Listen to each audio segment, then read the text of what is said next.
All right. Good afternoon. My name is Lasse Andersson, and welcome to Danish Global Culture Talks. It's a series of live talks that are debating art and culture here from Aalborg, Denmark, in collaboration with our friends Nordic LA, based in Denmark and Los Angeles. And it's generously supported by Spar Nord Foundation and the region of North Denmark. The talks have emerged out of an urgent need to debate the meaning and relevance of culture and art in a never-changing global context. And it's been even more relevant because of the COVID-19 crisis. We hope that you in the audience will take part and pose questions during the debate. To do so, use the chat function either on the website or on Facebook or the YouTube feed. We'll take a round of questions in the end of the session. Today's talk is also hosted by the LEGO Foundation. Thanks for that. And the theme is, in an ever-changing world, the ability to create and reflect, to reflect and collaborative become even more important. This session will focus on the role of arts and creativity with on learning through play and learning through the arts in new collaborative spaces and informal spaces for personal learning. To explore this, we have with us an artist famed for his art, inspired and developed with and by kids. We have a world-leading expert in learning through play. And last but not least, we have a director of tinkering that advocates for thinking hands and learning by construction. So, welcome, Ryan Gander. Hello.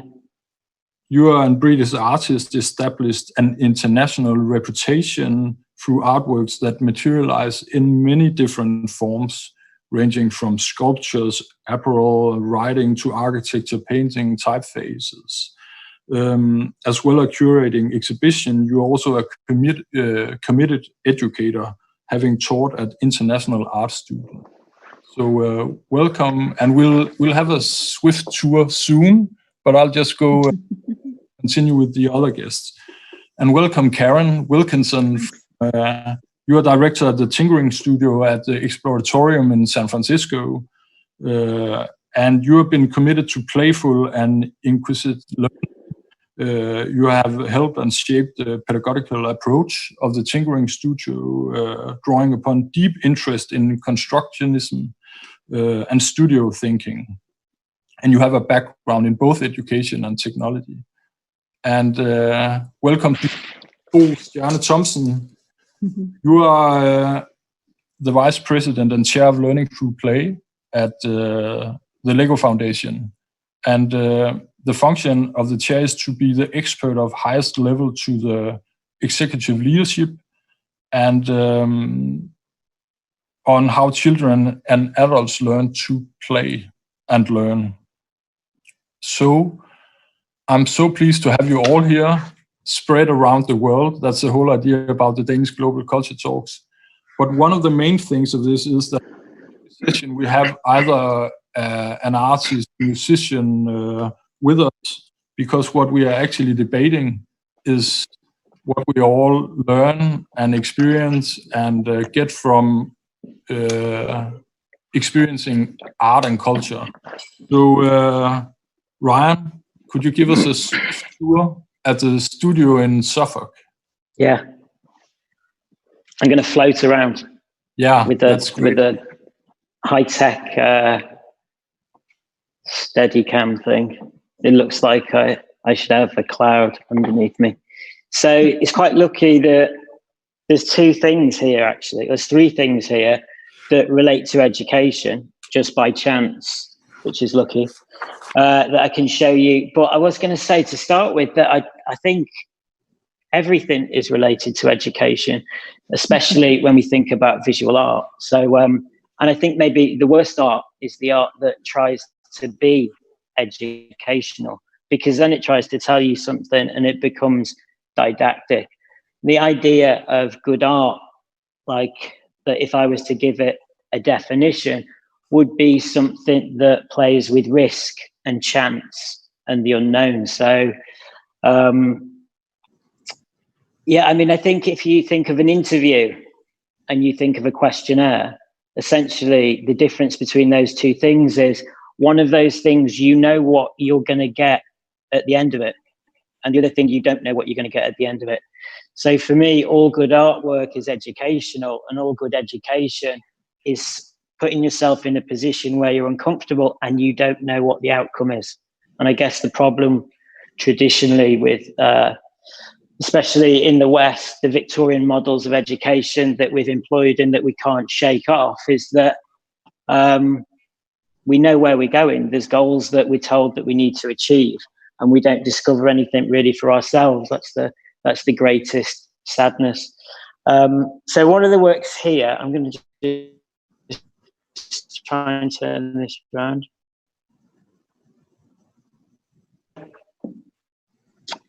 This is, it's a den, you know, like kids make.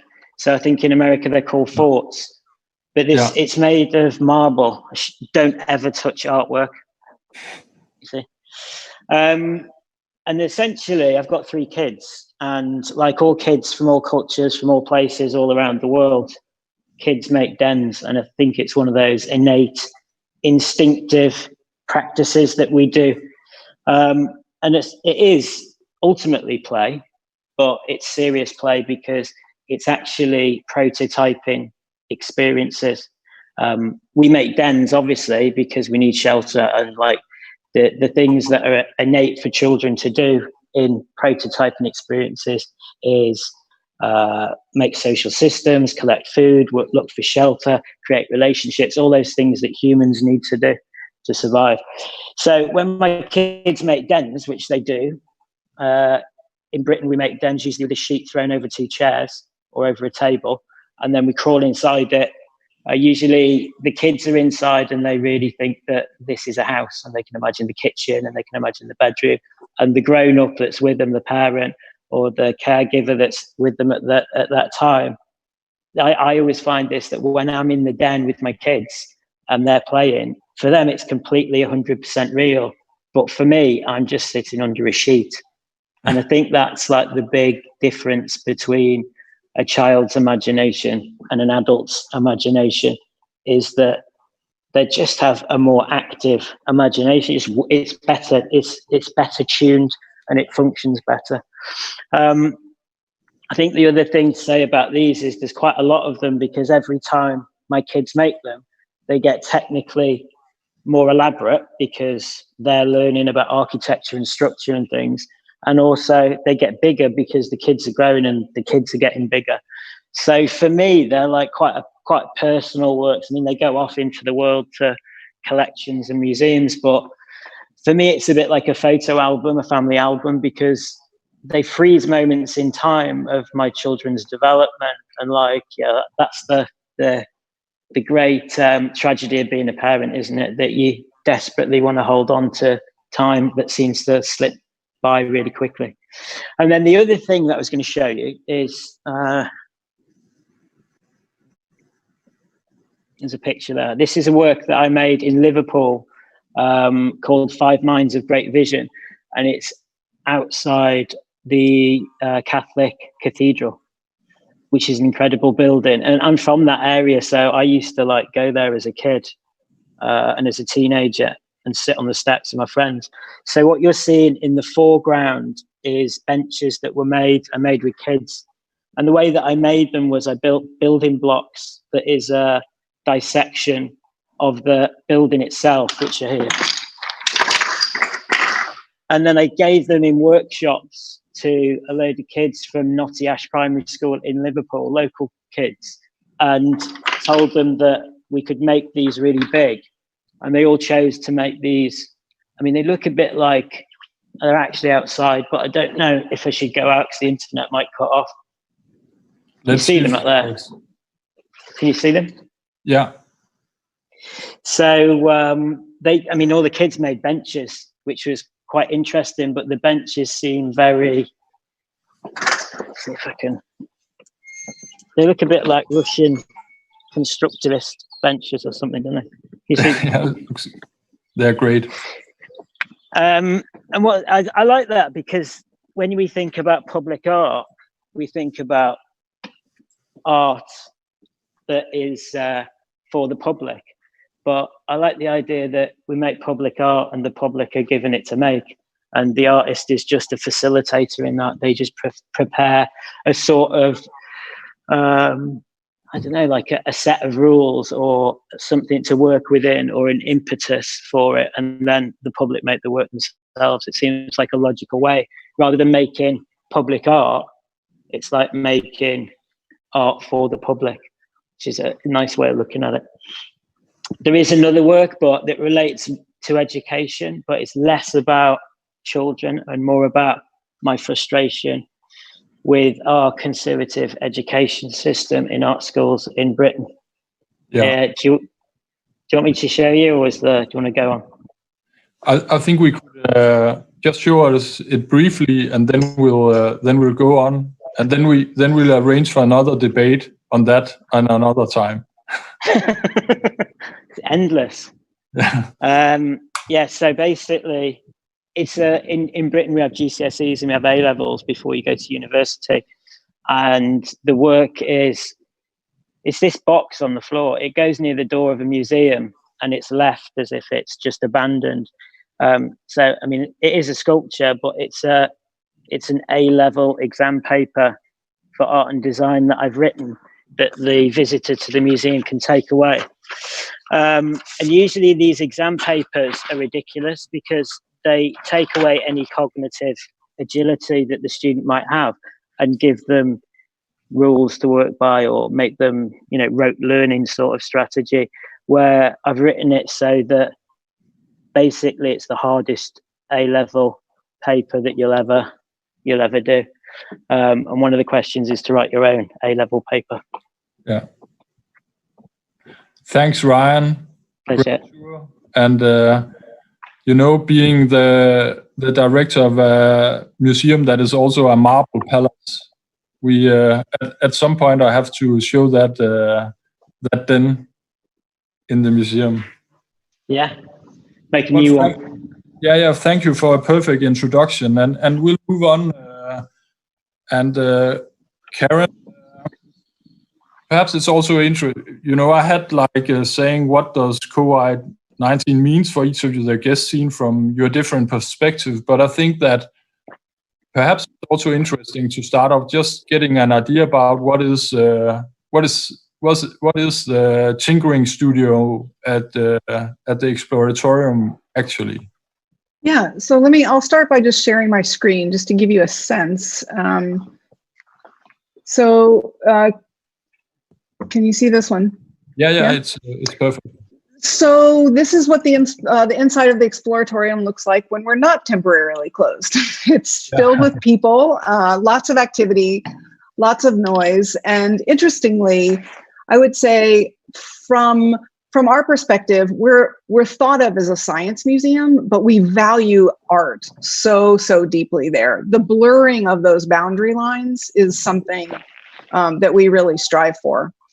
And I think, a couple of things that Ryan talked about that really resonated with us is tinkering is this process of really being comfortable, not knowing the answer. So being comfortable, being uncomfortable is, part of what we talk about as a tinkerer's mindset. But the tinkering studio is a place within the Exploratorium really intended to slow people down and get them collaborating and talking with each other. So here's the irony. We're connected now, but we're also really disconnected. We're not together. So what's really changed for us is how to kind of hold on to what we value as an organization and really keep engaging with people. So one of the things that we value very deeply is kind of keeping the world a whimsical and wonderful place for children and families and teachers and young adults. So those are all people that you would find in the tinkering studio on any given day. And how in this time of lots of stressful times, how can we keep engaging and building those relationships and kind of keeping curiosity alive? So to us, thinking creatively about kind of how we pivot is one of those things. So I'll just share one quick strategy with you. We've done some things online. We've offered MOOCs and online courses and things in the past, but they've had a larger time scale. So what we really wanted to do, rather than lobbing expectations and sending information out into the world, we wanted to engage people in the phenomena of tinkering. So we've taken activities that we've tried in the tinkering studio, and if we walk our walk, a tinkering studio can be in a museum like the Exploratorium, it could be in a school, it could be at your kitchen table. So how do we really think about doing that with people? So we've taken activities, and actually the Lego Idea Conference went virtual. It was one of the first conferences that did. And that's what got us thinking about chain reactions, because we were supposed to be in Billund, our team, doing this with folks there. And we started these things online and issued what we're calling invitations. So this one was around the world chain reaction. And what's been pretty phenomenal to us is over 30 countries have participated, families together, household to household, classroom to classroom, whole school districts, you name it, a lot of different ways of participating. But the impetus here is to make something offline come online together, to share it and kind of celebrate in the creativity and ideas of other people.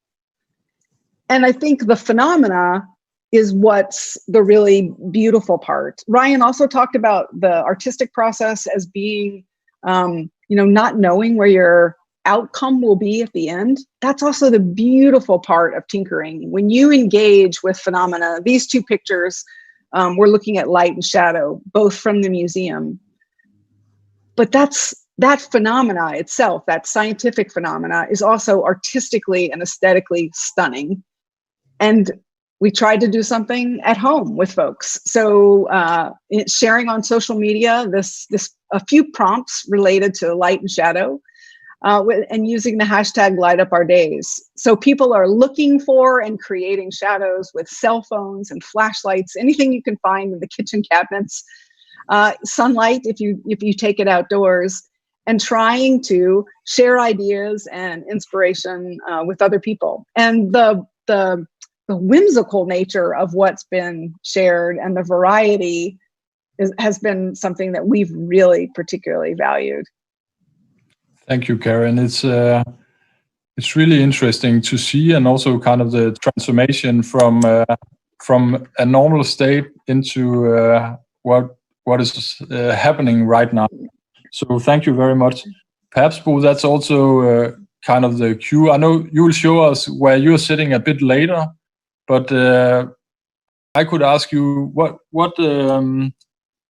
is top of mind at the Lego Foundation during the times we're in now? You can say we've just seen how Karen shows that how you can turn things around from being physically present into kind of learn on a distance. What is on your mind these days?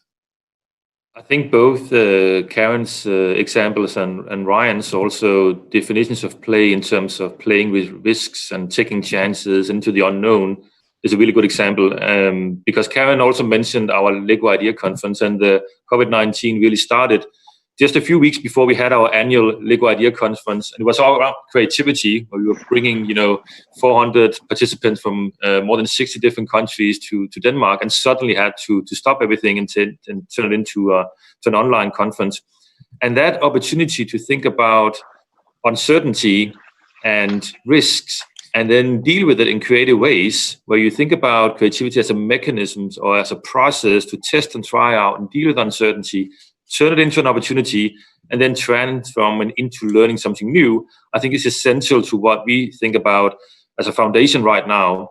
Right now, we have basically changed our whole team to focus on action streams to deal with, also an urgency to focus on humanity, because really there's such a need right now in terms of creating meaning for people who are now isolated in different places, and being able to support not only funding for emergency situations, but also support for parents to do homeschooling, for teachers to find out technology ways to provide feedback and support. So I think that on top of mind for us is really to provide the best support we can for our partners, for parents and for teachers.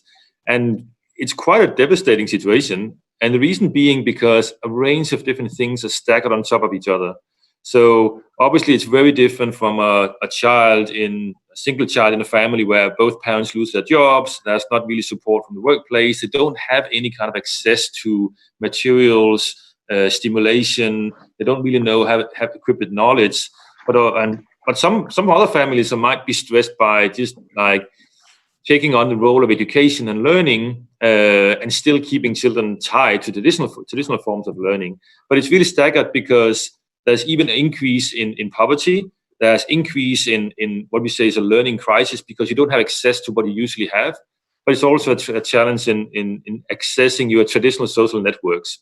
So that's really, it's a massive change, but it's also a fantastic opportunity to think and rethink some of the opportunities we have in the ways we can use creativity and play and the arts and the opportunities we have in our everyday environment to learn.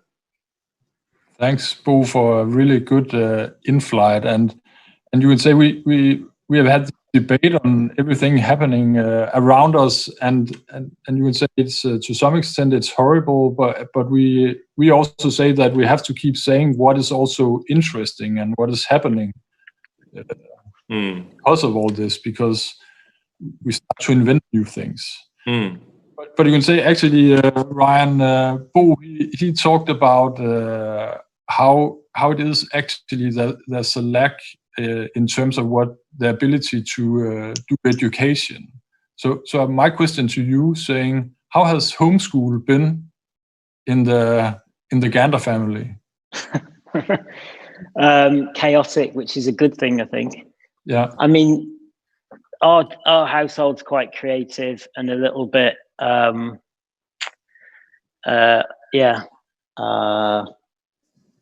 non-conformist anyway. So they have a lot of that side of the brain sort of thing. So if anything, we've just tried to. I feel a little bit like it's the school that keeps them on the straight and narrow and gives them structure, because we let them go and do things and take chances. But it's difficult actually, and it's interesting how much more I appreciate what teachers do. That I found that mind-boggling, because I'm in that situation where I can dip in and out and get involved and get inspired and excited and then go away. But the repetition of it is quite, it's been traumatic, to say the least. Yeah.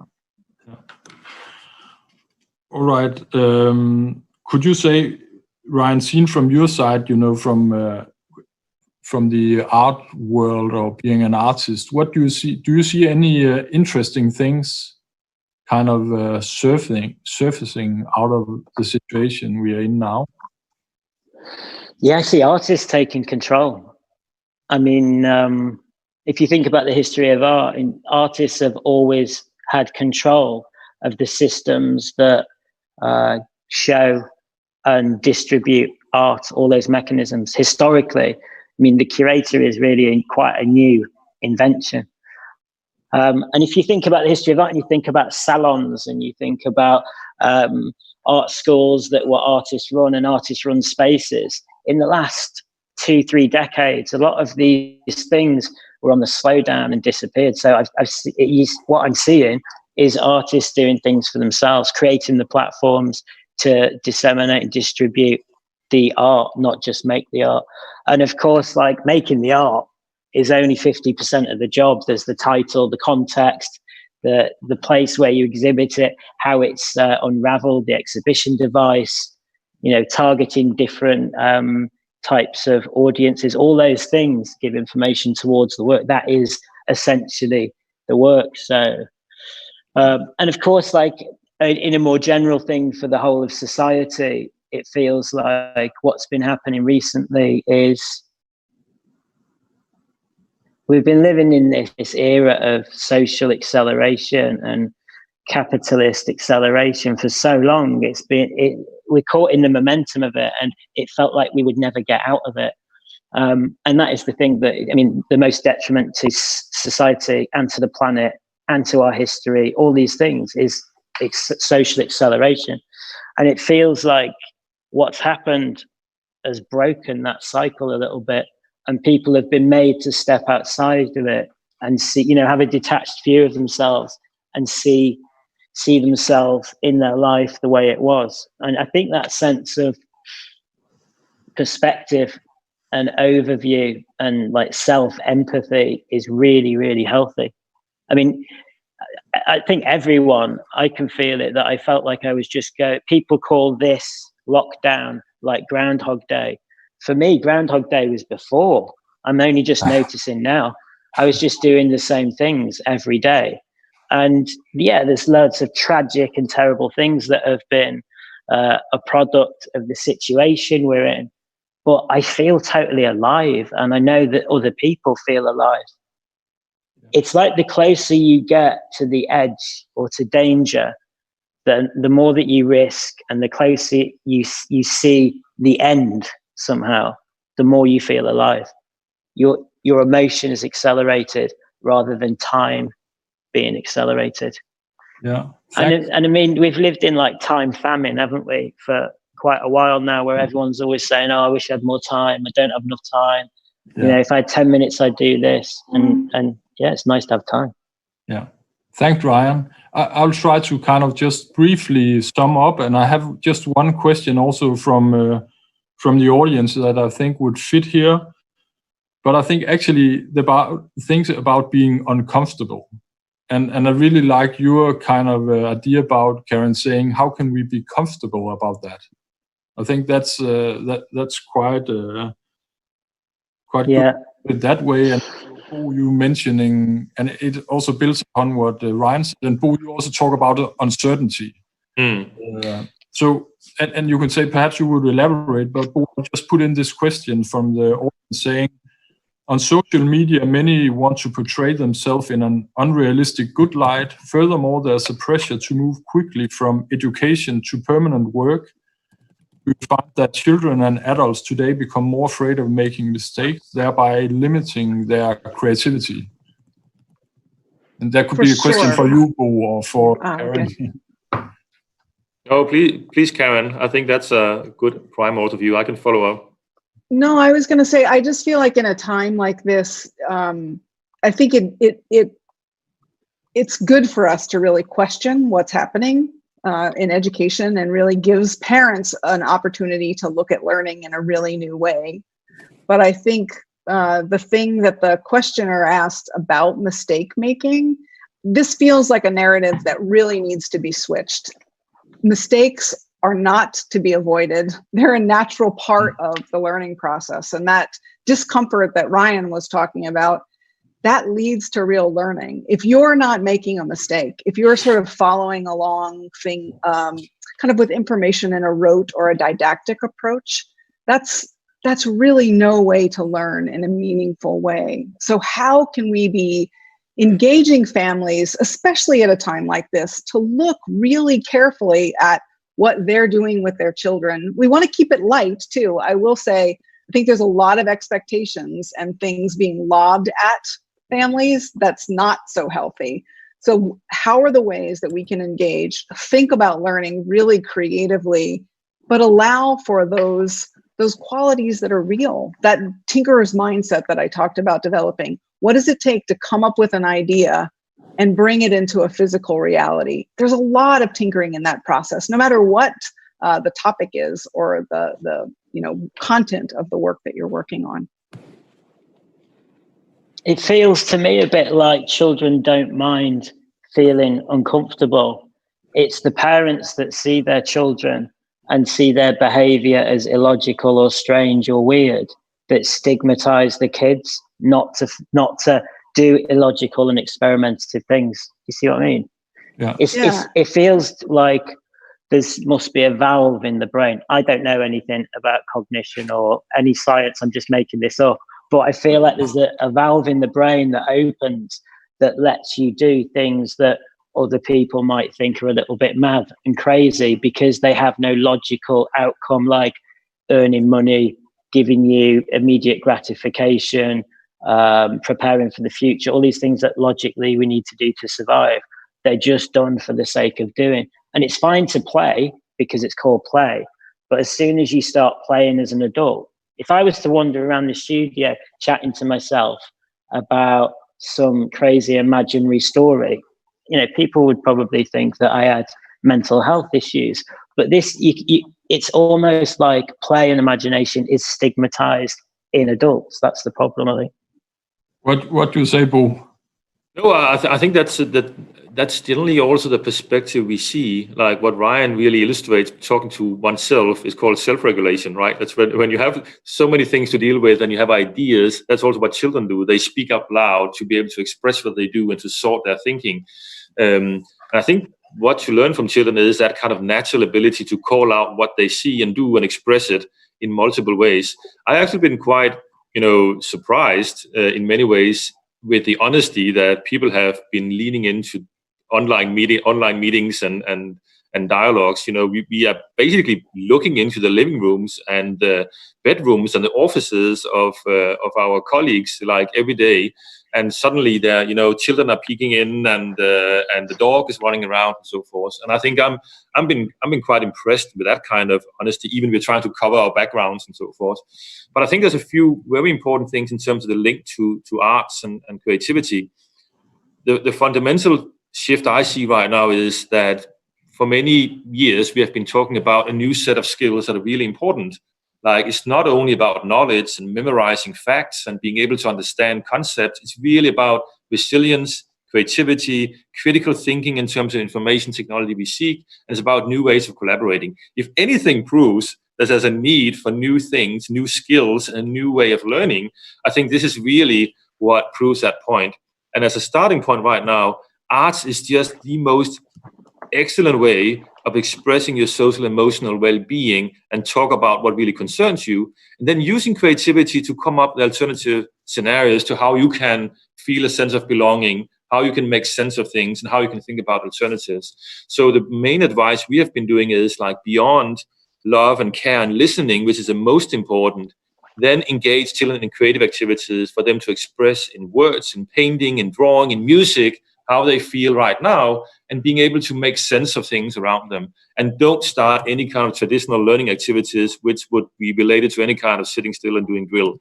And then imagination, that ability to think back and forth in time and come up with alternatives is not only related to coming up with new ideas or solutions, which is really what testing and trying out things is, what Karen illustrated.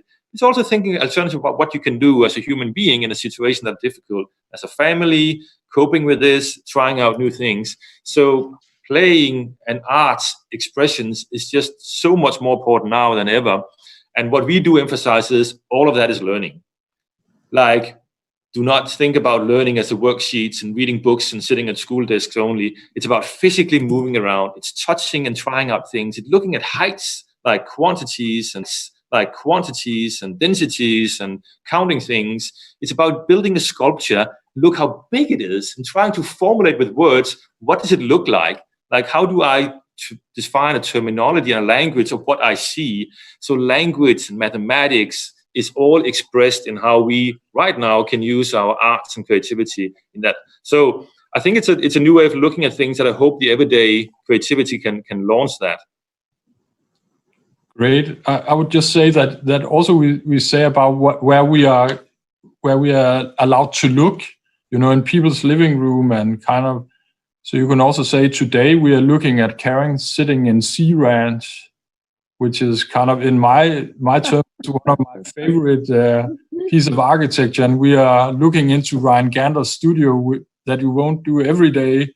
And Bo, you are sitting in the Lego Ideas studio, and you'll just show us around in a few seconds. And I'm sitting in the last building by Jørn Utzon that did the Sydney Opera House. So you can say that we also get to look into places that we wouldn't do on a Thursday night. So it's also about opening up the world in a strange way, even though we are confined to each of our places. So, Bo, I don't know if can you just kind of show a little bit where you're sitting, or is that possible? Yeah, I'll definitely try out my best with the camera I have here available. Yeah, I know. But yes, I'm sitting in the Lego Idea Studio in the Lego Idea House, which is basically the birthplace of the Lego Idea, and it's a house where Ole Kirk built back in the early 19th century. And what's quite interesting, I think, in this situation is that the Lego Idea was basically born out of the Great Depression in Denmark in the 1930s.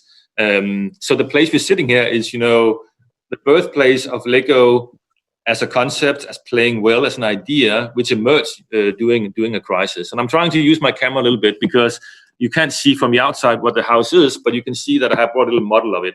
So this is basically the house I'm sitting in, right here. And then I'm in the Lego Idea Studio, which is a space like that's my son. A space in here where we have a range of different kind of arts activities developed with our partners.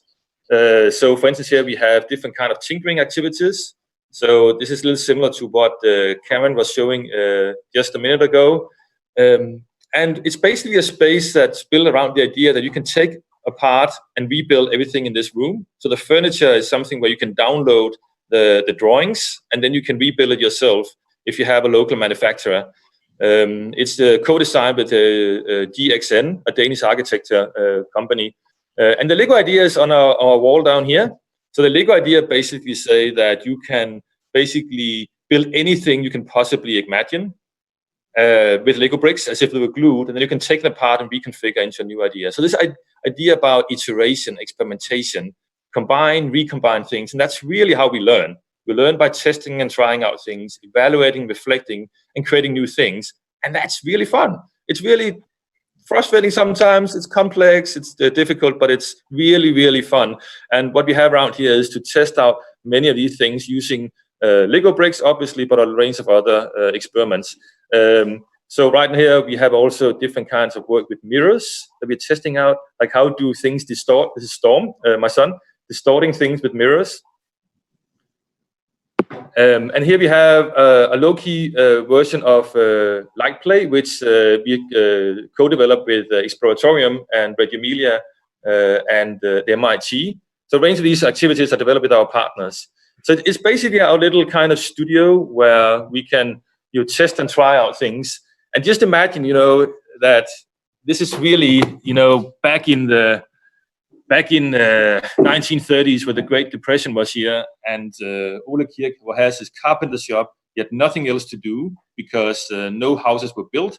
He basically sat down on this floor, look at the scrap wood, and try to build, wooden toys with his children. I think we can, like the Black Death, like in the 14th century, which was the emergence of the Renaissance. I think there's fantastic opportunity to think about this. How can we rethink a little bit how we educate, how we learn, and how we can use creativity to rethink our cultural, social landscape right now. Thank you, Bo. And I think actually that there's another comment from one in the audience.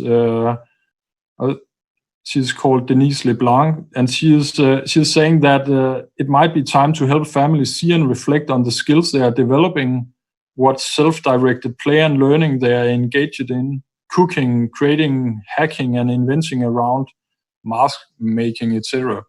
When we are at home, that we are actually engaging in things that we don't have time in normally, I think she would say. But I'll just move on because Karen, I'm quite, and then we'll also take Ryan back in the discussion. But Karen, you're heading the Tinkering Studio, and it's both kind of art and science, or you can say most science and then art. You can't say one or the other, but I would just to build on something that Denise's point brings up for me. Yeah. I feel like activity without reflecting on what you're doing is not so meaningful. So that's what art really allows you to do. That's what the tinkering process really allows. So when you can't tell the difference between, is this an art activity or is it a science activity? That is a great tinkering opportunity in my mind. And I think, too often, as a criticism, I would say art gets pushed into this corner of almost decoration, and people don't take it seriously. Science has the opposite problem. They attach a seriousness, and especially in times right now, COVID, it is going to get solved by science, and that is serious, but creative thinking is what gets us there in the end. So it's not only important in a family's living room, it's important for countries and the way we're going to think about this, but the way that those two things come together, not seeing those disciplines as separate. Artists are noticers, scientists are noticers, and as a few of you, both of you really mentioned this, so are kids. And that process that we learn as children to be curious, kind of problem solvers and noticers is something that we tend to suck the joy out of that process going into adulthood. And I think that's something that we should be really reconsidering at the moment. Spending all the time that we are at home and having a close-up look at what learning should look like, could look like.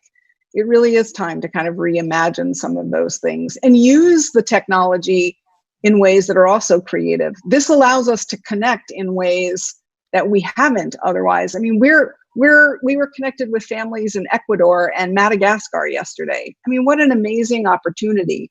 But it's also not to say you don't want kids in front of screens for 12 hours a day.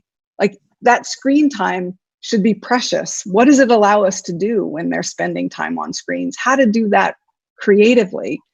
Anyway, I'm just interested in thinking about those kinds of things, tinkering with what that model is now and how it can look, beyond this. We're going to get through this, but what are the things that we're learning from and kind of iterating on right now that we'll hang on to post-COVID?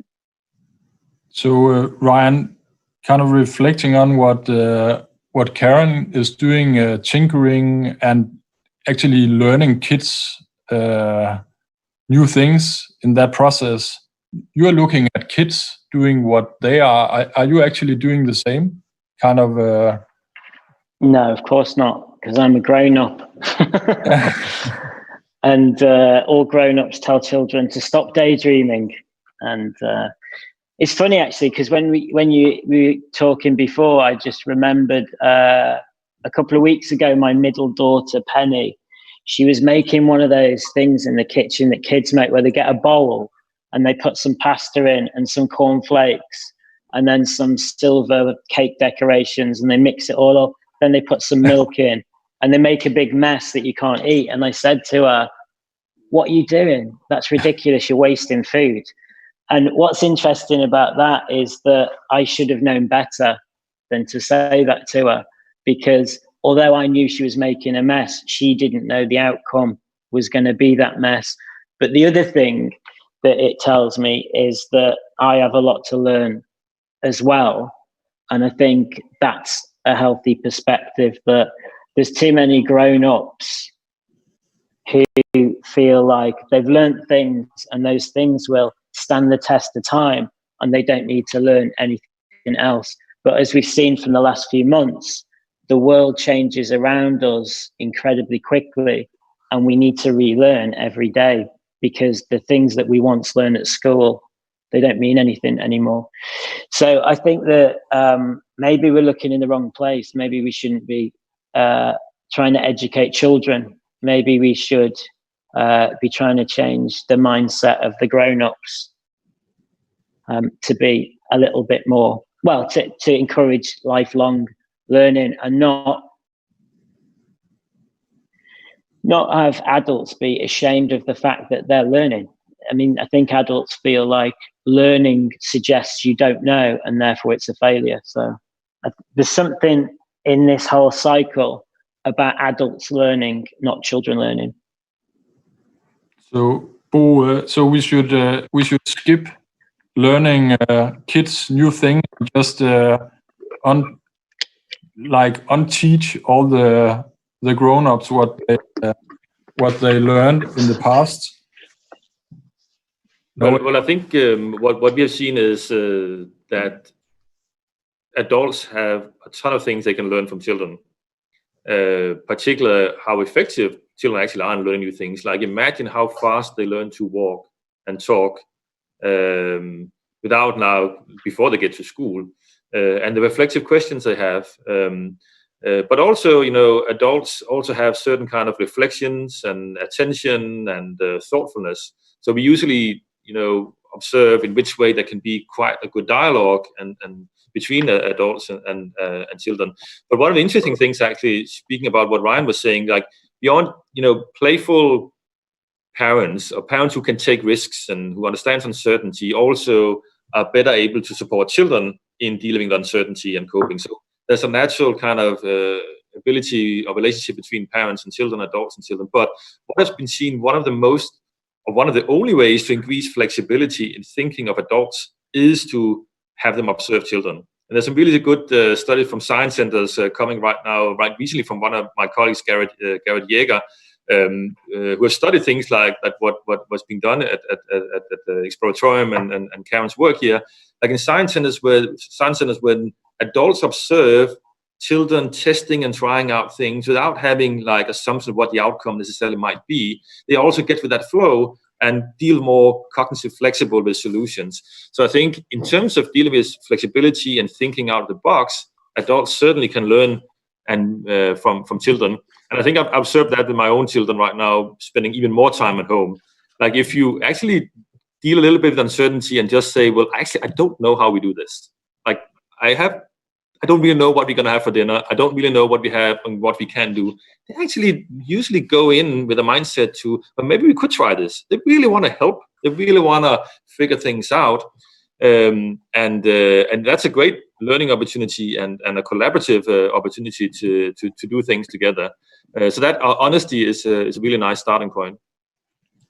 Yeah, I think it's been really, really interesting, and we've spent like 45 minutes now. And I'll just give us a little bit more time.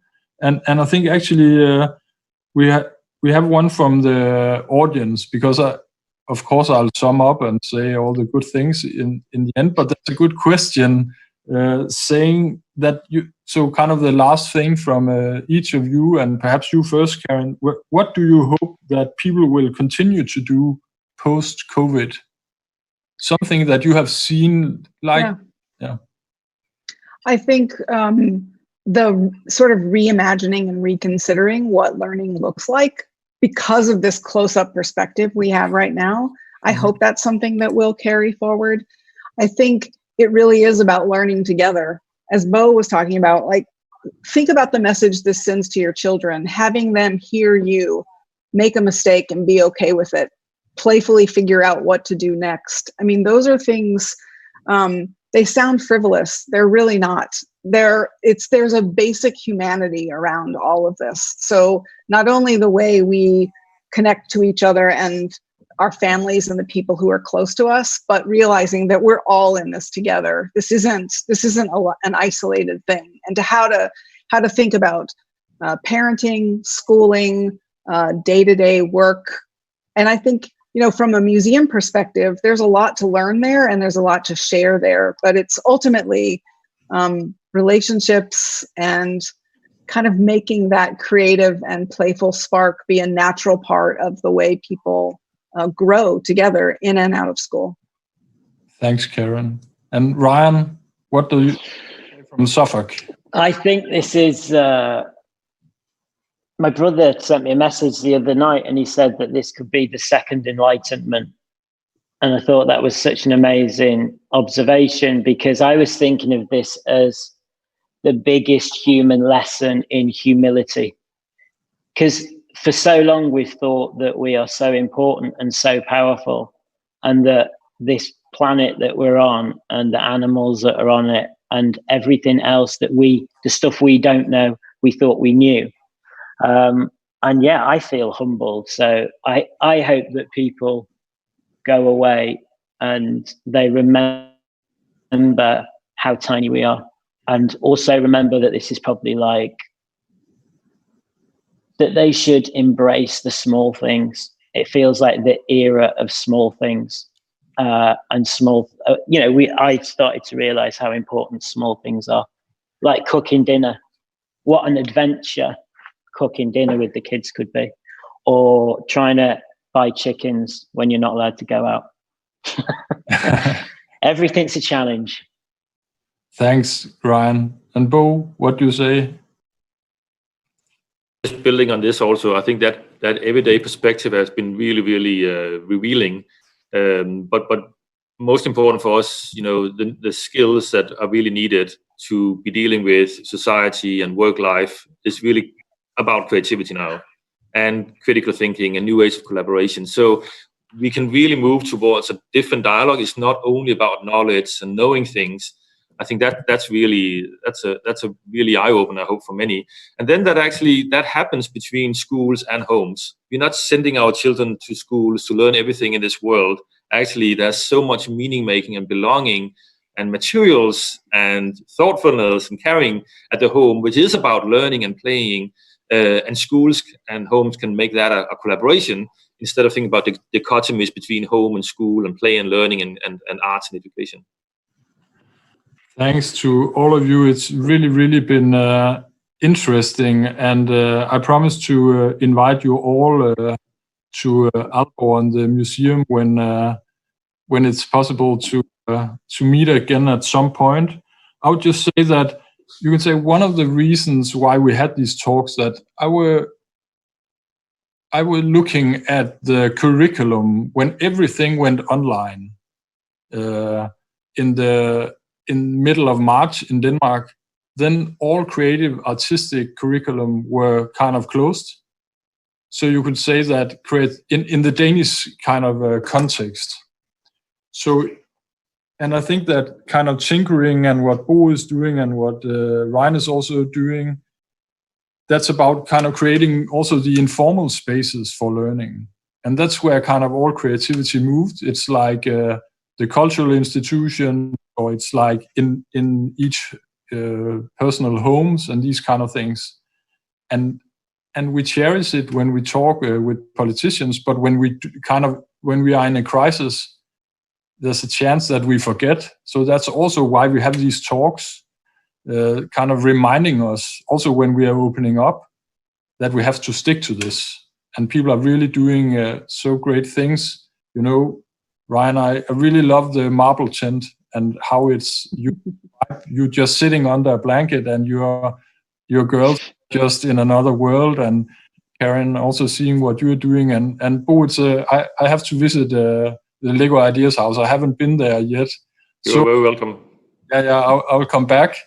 But for now, thank you so much. And I'll just say to the audience that on Tuesday we have another talk, and we'll kind of dive into another discussions on how culture can be a part of creating also businesses. So we'll have the founder and chairman of Astralis, which are number one on the esport, what is it called? Yeah, one of the first-person shooter games. I should know, but it's sorry. And we also have the creative director of Heartland Festival that mixes music and literature and culture, and we have Simon Kvam, who's a famous Danish rock star, and we'll debate how do we create a business on this, because we can dream of a lot of things, but we also have to turn it into something we can live off, but in new interesting ways. So thank you everyone, and see you next Tuesday. Thank you everyone. Thank you. See you. Thanks.